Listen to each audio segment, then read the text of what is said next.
either the father or is identical with Bilam. Bilam ben Beor. The word Beor is donkey. Who else had a donkey? Bilam. Okay? Bilam ben Beor. Who's Beor? Beor is Lavan.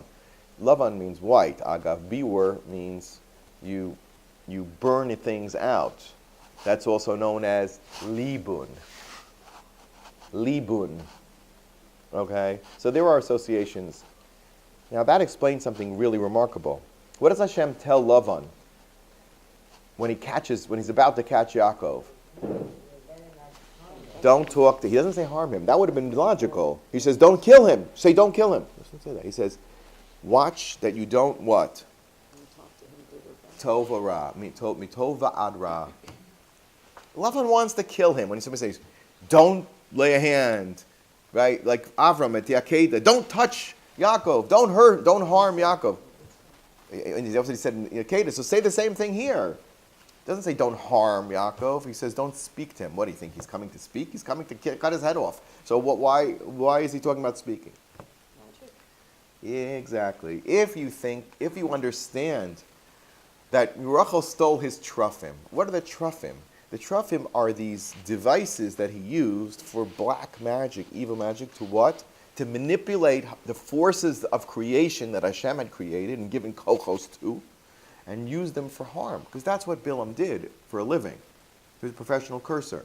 And I don't mean curser, C-U-R-S-O-R. He destroyed people. You went to him, you paid him money, a lot of money, like Lavan loved a lot of money, and he would wipe out your enemies. How did he do that?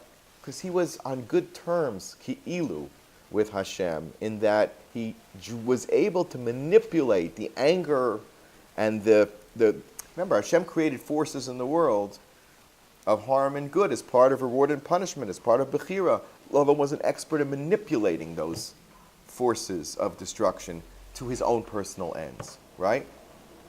So he says, I don't want you to speak to Yaakov, not a curse, and not even a bracha. Because look what happened with your last bracha. You said, I love you, I want to reward you. Yaakov ended up staying there for 6 more years and almost didn't escape with his life, and it would have ended up empty-handed. So your blessings are not good. Who else do we not want his blessings either? Is Bilam. From Bilam's blessings, Chazal tell us, you can figure out, even when he said good, it was a booby trap. Because he compared Klal Yisrael, what he wanted to do, to what the blessing that he wanted to do would have ended up curses anyway. So that's why he said that. Okay? And so the dividing line was Gilad. So why did he use his blessing and come to Shiur? Look how ironic that is. Ma tovu ohalechahu. Yaakov, whose ohel was the featured ohel in this parsha? The ohel of Rachel and the ohel of Leah. Lavan has a lot of expertise about the ohel Yaakov. And Bilam, who, if he is Lavan indeed, as Chazal contend, made a very ironic blessing. Ma tovu ohalech. In retrospect, you were right to have my daughters, and everything you have from them is a blessing. Ma tovu ohalech Yaakov. I want to curse them, I want to destroy them, but those ohalim that I set you up with, that I brought Leah to your tent, right? To make a tent for Leah, that should be a source of blessing. It's an amazing shot. Okay. And of course, they make an oath, and he can't go past Gilad. However, says the Rechaim HaKadosh, Kushan Ratayim violated it. He went from the north, and he said, and if not for the oath of Lavan, we would not have been able to defeat him. So it was good that Lavan caught Yaakov. Because if he didn't catch him and make an oath with him, we would never be able to get rid of him. Such is the power of Lavan. Bikesh Lavan la'akor es hakol. His power is so great. The force of evil that he represents is so great. And if he's Bilam, he's the one who manipulates the world for destructive purposes. And according to Chazal, Bilam was the advisor of who?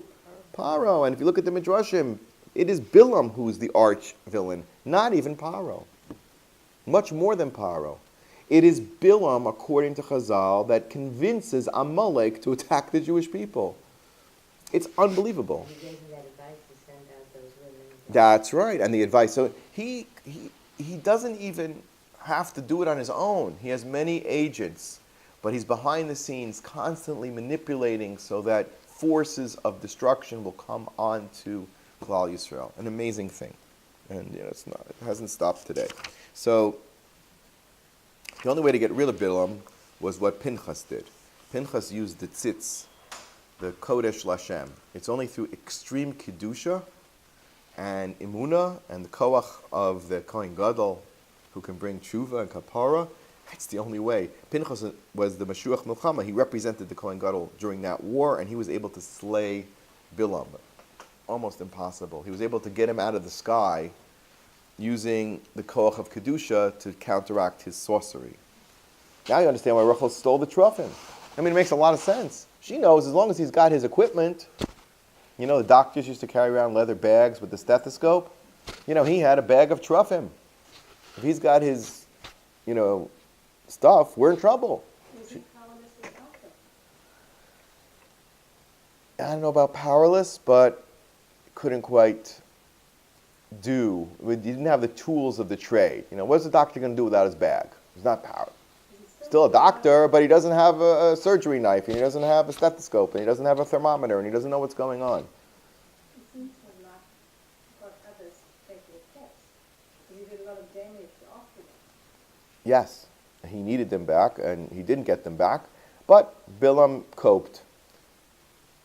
He started using other techniques, including karbanos, and those karbanos were heavily damaging and heavily effective. You don't even know, the karbanos of Bilam and Balak were nothing. They weren't a waste of time. Some say that even Balak merited to have Rus come out of him because of the karbanos that he brought. In other words, they were able to stay connected to the neshamos of Klal Yisrael, which need to be redeemed and brought back to Hashem. That's really the story of the world, that evil has captured the good, and how do we retrieve it? And that's the job of the Avos, starting with Avram Avinu. You get Lot out of Sodom, because we need, out of that, Ammon and Moach and Mashiach. Got to come out. Abraham said, I don't want him to take those strings from you and you offered him that. Right, nothing. I can't take from you, Melech Sodom, because I've got to get out from you everything. I can't be beholden to you. I can't have Hakaras HaTov to you. Just like Yaacov said, I don't, and he convinced Rachel and Leah, and they said it on their own, we do not have an issue here that we owe Lavan anything. And because we don't owe him anything, and Adarabah, he sees this as a negative, then we have every permission to fulfill God's, God told you, what's the question? A lot of people ask this question on this section. They say, if Hashem told you, so forget about Lavan. What do you care about? Whether you have a nachla, whether you have money coming to you from Lavan, there's an inheritance, there's a will, who cares? Hashem said go. We cannot go if there's an ethical problem here. If there's an ethical problem, which is an incredible thing, I can't go listen to Hashem. That's another incredible lesson. He says, don't build your Yiddishkeit if there's an ethical crack. It has to be first Yasher. First Yashrus, and then Kashrus. Which brings me back. Okay, we have some time. Okay. Now, so let's go back to the beginning of the Parsha, to the birth of the sons. I think this is a truly amazing lesson. And then we'll go back to the elections for a minute. So, who was supposed to marry who? Who's the hidden force? Who's hiding behind the scenes of the entire Parshas Vayetze, even though his name isn't mentioned once, but is mentioned many times? There are two pieces of information that run through Rashi as like a thread, a theme. What are those two things? One has to do with the issue of, but they both have to do with the tribes. One is that how many tribes are there destined to be? Rashi says not once, but twice, that Leah knew it and Rachel knew it too. Okay? They both knew it.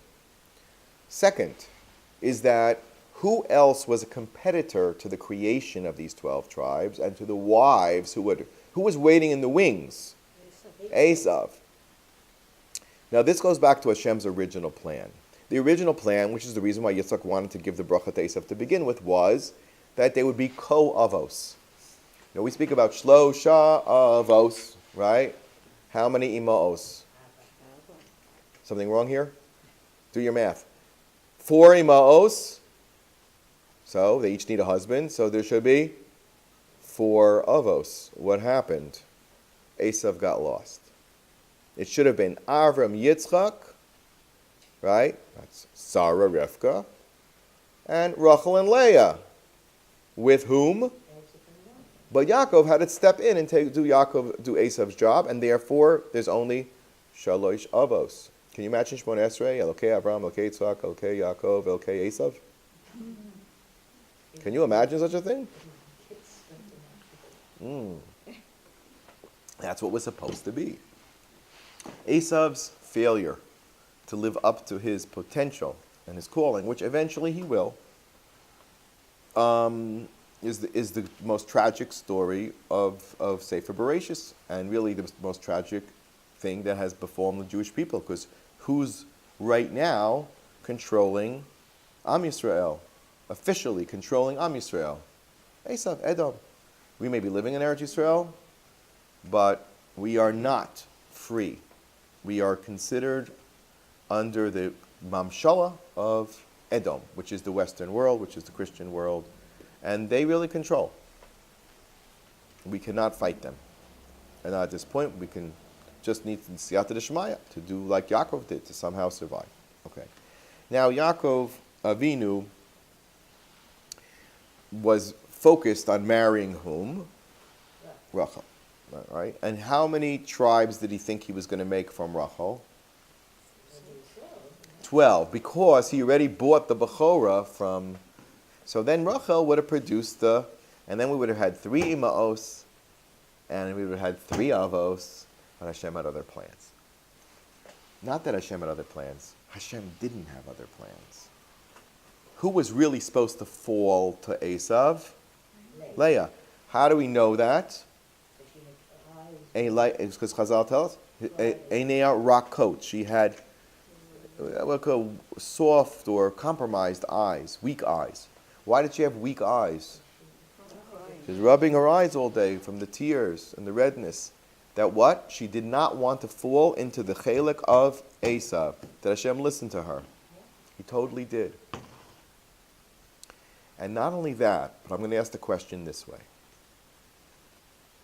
So how many children should each of them had, Rachel and Leah? What was the plan? 6. 6 for Leah. Which 6? The 6 that would have been the sons of Esav. Okay? And then the other 6 would have come from Rachel. Okay? So what happens? First of all, we see that they end up marrying 4.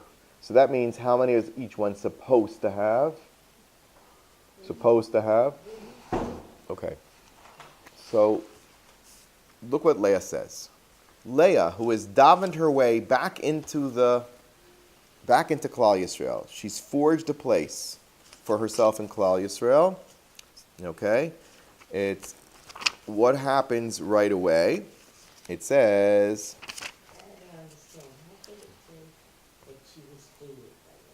that's what I want to get to right now. Very good. So it says, Vayitin Lavan Rachel Bita. Fine. So now he's married to 4 wives, because Lavan, again, thank you Lavan, brought in 2 more wives to cause problems, and it says that they were his daughters from his Pilagshim, again to taint Klal Yisrael, which caused a huge problem later. Why? Because the children of Leah didn't treat these brothers as equals, because they really weren't equals. They were the sons of non-wives, of Pilagshim, and that created all the problems with whom? Between Yosef. Unbelievable. Look what Lavan did. He planted in there bombs that went off later on to almost completely destroy Klal Yisrael, and we're still paying for Mechiras Yosef today. Every Yom Kippur and every Tisha B'Av and we speak about Mechiras Yosef, Mechiras Yosef, Mechiras Yosef. Who caused Mechiras Yosef? Lavan did. A, by sneaking in Leah, and creating a problem. And the second problem was bringing in Bilhah, right, Zilpah, right? Because Rachel had Bilhah. It's Zal Rav. I always get confused. Who's married to who? So Bilhah belongs to Rachel, Rav, and Zal, which means to go, is Leah. Leah with Zilpah. So who should have had the first son? Yeah, they're both married now. He got 4 wives. Yesterday, he had no wives. Today, the next day, because he didn't work 7 years, he got it right away after a week. A week later, he's got 4 wives. Who should give birth first? Of course, Rachel. Now, what would have been the merit of Rachel to give birth first? Why should she have given birth first? For 2 reasons. Number 1, she was the real wife of Yaacov, originally. Secondly, she did an incredible thing. What did she do? She gave over the Simanim. Is that not enough of a reason to have the first son? And then Yosef would have been the Bechor, and everything would have been fine. I mean, maybe not fine, but better. Nope. It says, Vayar Hashem ki senua Leah, vayiftachas rachma v'rochel akara. Not only did 2 things happened. Not only did Leah give birth, but Rachel was rendered completely infertile. Wow. She was taken out of the mix. What happened here? And as you said, is it possible for Yaakov Avinu to hate anybody? He loved every little lamb. He's not going to love his wife? It doesn't make sense. Says the Aruch HaKadosh. It has nothing to do... Well, the Baal HaTurim says that there was real shalom bayis issues between them. Maybe he was and he wanted to distance himself from her. He didn't want to be with her at all. To such an extent that the Baal HaTurim says that he treated her harshly because A, she participated in the act of fooling him, and B, because he was convinced, what? That she doesn't belong to him. And he's not allowed even to be with her, right? Not even allowed to. But what happened? The very first night, what happened? Reuven is called Reshit Oni. She conceived from the wedding night and had her first child. Yaakov didn't have any say in the matter. Did he think that was Leah? He had a child with Leah unwittingly. And that child's name was Reuven. So why did Hashem, what does it mean? So if you'll say Kisnua Leah, one possible reason is because she belongs to Esav. The Or Chaim goes a step further. He says that when we say Senua, means she belongs to the Sone. The Yetzer Hara is called our enemy. And the Satan is associated, unfortunately, with Esav. And that means, Snua means that she belongs to Esav, who is our Sona. Not Chas v'Sholom, that Yaakov hated her, but rather that he viewed her as belonging to Esav, who is the Sone. That's the Ruch HaKodesh. Okay? And it makes sense. And not like the Baal HaTurim says, in which he, degraded her, or Chas v'Sholom even physically harmed her. Such things as were suggested. Because he said, how dare you? Whatever. But you can't imagine Yaakov Avinu in that level. It just means, you're not mine. Okay? Now wait.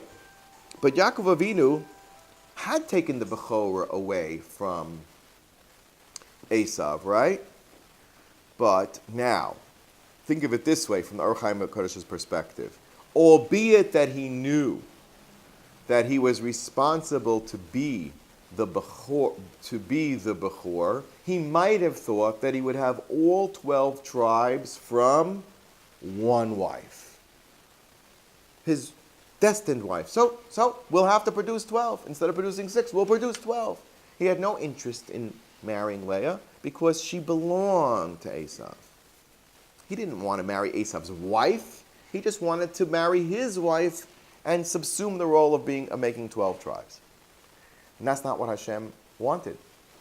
Obviously, it was what Leah davened for.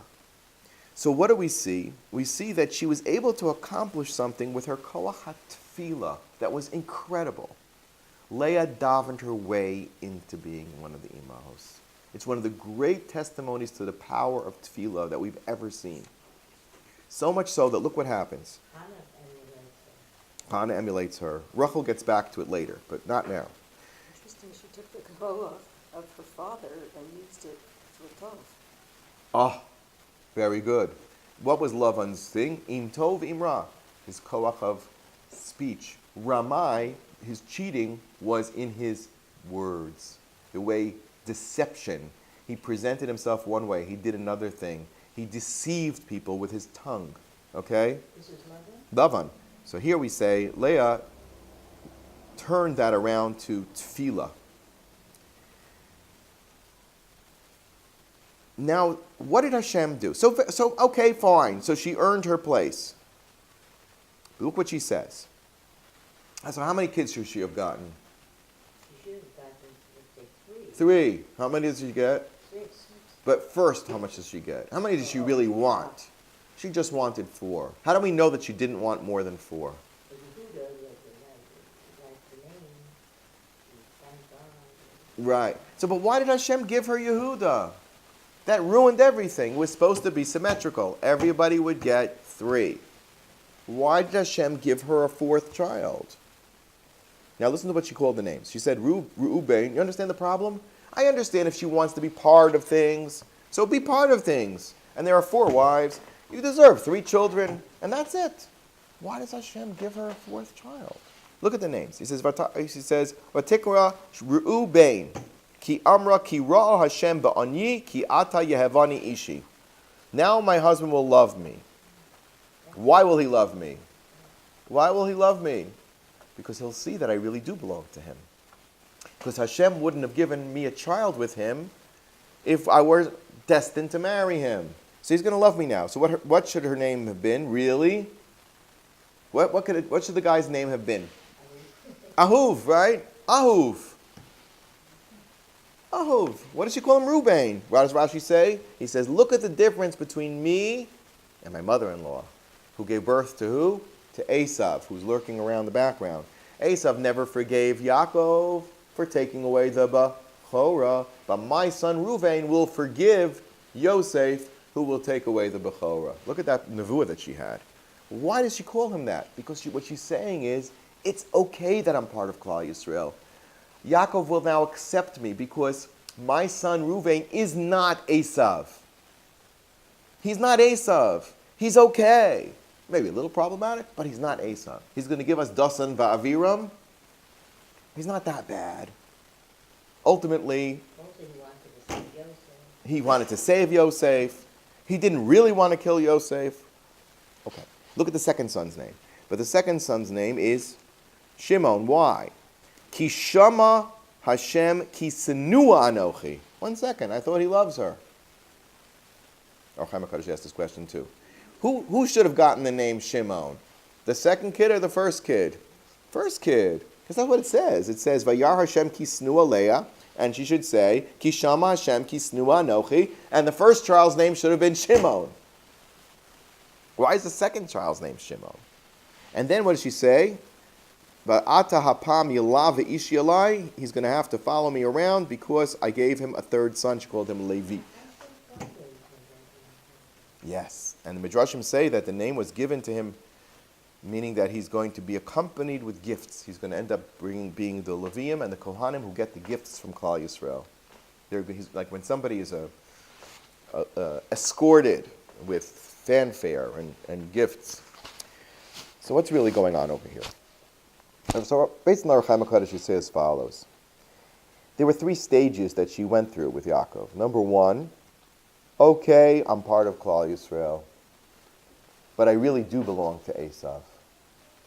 The second thing is, I really belong, I'm allowed into Klal Yisrael, but I don't really belong to Esav anymore.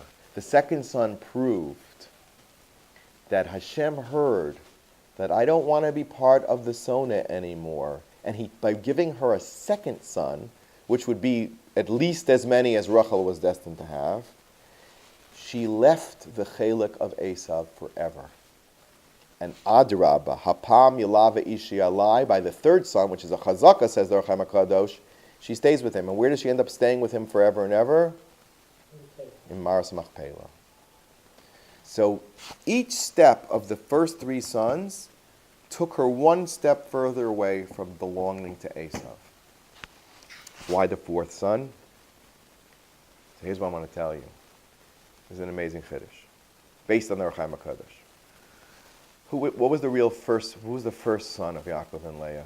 The real first son of Yaakov and Leah. The firstborn of Yaakov and Leah, when their marriage was intentional, really intentional. That she was no longer affiliated with Esav in any way, shape, or form. That's right. She got a fourth son. Why? Because that was really their first child. You hear me? That was their first child. Apam Odis Hashem, and of course through that, that child is the one who's not named after a complaint. The first three were complaints. Reuben, she thinks my son is not as bad as Esav. Shama, Hashem listened to my prayers, and I'm not Sanua. Now I'm not competing with my sister anymore. Hapam Ilav Ishalai. The fourth son is the Bechor of Yaakov and Leah. You hear that? And that's why he really ended up being what? The Bechor. Because that was the real firstborn of Yaakov and Leah. This is a chidush, but it's based on the Rechaim HaKadosh. But I believe it to be correct, and it's an incredible insight.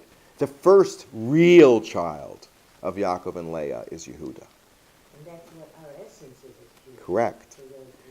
And therefore, there are two Mashiachs. One, the firstborn of Rachel, who is Yosef, and the other, the real firstborn, the Bechor of Leah, who ends up being the Melech, and takes over from three problematic tribes, each one of which, says the Meshech Chachma, never really inherited a portion in the land of Israel. Where was Reuven's portion? No, that's Shimon. Where was Reuven's portion? Ever Yarden. Was not part of the biblical promise. It's part of the messianic land of Israel. But it's not part of the biblical land of Israel, which ends where, clearly, Torah says, the border is the Jordan River. It says it many times. Where was Reuven's portion? Other side of the Arden. Where was Shimon's portion? Inside Yehuda. You know, it was south of here. If we're south, it was south of Beit Shemesh. I don't even know what's south of Beit Shemesh. You're going into, I don't know what. You're going into desert mostly. Not much of a portion, okay? And it was subsumed within Yehuda. Where was Levi's portion in Eretz Yisrael? He had the way the people ran away, but he didn't really get a portion. That's correct. And his portion is Hashem. Hashem gave him a portion. He didn't get Eretz Yisrael, so Hashem gave him his own portion, the Matnos Kahuna and Matnos Leviah. Why didn't they get a real portion in Eretz Yisrael? Because Esav does not have a portion in Eretz Yisrael. Do you hear me very clearly? Esav made a deal with Yaakov. And he sold his portion in Eretz Yisrael for a pot of beans, bupkis, as they call it in Yiddish. And he took Har Seir, which is the land opposite the Yam HaMelech. That's Har Seir. It's not an easy place. Okay, he took that place outside the boundary of Eretz Yisrael because he doesn't belong to Eretz Yisrael because he wasn't willing to suffer and to make a kapara for the world by going down to Mitzrayim. And how many years were the Jews supposed to be in Mitzrayim? 400 years. And how many men does Esav bring to attack Yaakov? 400. As if to say, I'm not going to let you. My 400 men will stand in the way of your Yerusha of Eretz Yisrael, which is contingent upon 400 years of service, which didn't end up being really 400, ended up being 210, which is the majority of 200. Okay, I just told you some very, very powerful chidushim that are not chidushim at all, because they're just based on everything else. But these seems obvious, right? It's obvious? It's not obvious at all. Why is it that Reuven, Shimon, and Levi were supplanted? Because they had to do with ridding Leah of the klipa of Esav, of any connection to Esav, so that the real pre, was Yehuda. And that's why she had to have a fourth son. And that explains many things, but that's the big chiddush. And we're going to just conclude by looking back at why Yehuda is so important. Because what does Yehuda do? He's able to say, was he the perfect tzaddik that Yosef was? No. Was David the perfect tzaddik that Yosef was? No. Yosef, when faced with temptation, did not succumb in any way. David and Yehuda, not so pashut. Not saying that they did averos, but they didn't come out of it, how shall we say, unharmed. There was harm. Yehuda and Tamar, but they took responsibility and they used their power of what? Of prayer. Who prayed more, Leah or Rachel? Leah does. Leah davened her whole life to get out of the reshus of Esav. That's why she was answered first. Because of her tfilos, not because she was a bigger tzaddikes. Yosef is a bigger tzaddik. She gave over the simanim. There's no bigger tzaddikes than Rachel. But the tfilos were what counted. And to the end, she gets the point and she starts davening and she says, Danani Hashem, I made a din Torah with Hashem, I started talking to Hashem. Naftuli Natalti, Rashi says, it's a language of tfilos and bakashos. Rachel gets it. And then she starts getting her children. When she starts employing the koach tefillah and she never stopped. That's why she was zocha to be what? Rachel mevaka al baneha. Which is why the other reason why Lavan was allowed to catch us. If Lavan doesn't catch us, Rachel doesn't die. Remember? Because Yaacov said, whoever stole the trofim of Lavan is going to die. It shows you how hard it is to get rid of Lavan's curse, Bilam's curse. Very, very hard to get rid of it. So much damage. It started to damage us right then by causing the death of Rachel when she entered Eretz Yisrael. As Chazal tell us, Ramban speaks about this because two wives weren't as big a problem in Chutz La'aretz, two sisters, as they were in Eretz Yisrael. And Leah had won that position by virtue of her tfilos. It wasn't meant to be. We can conquer.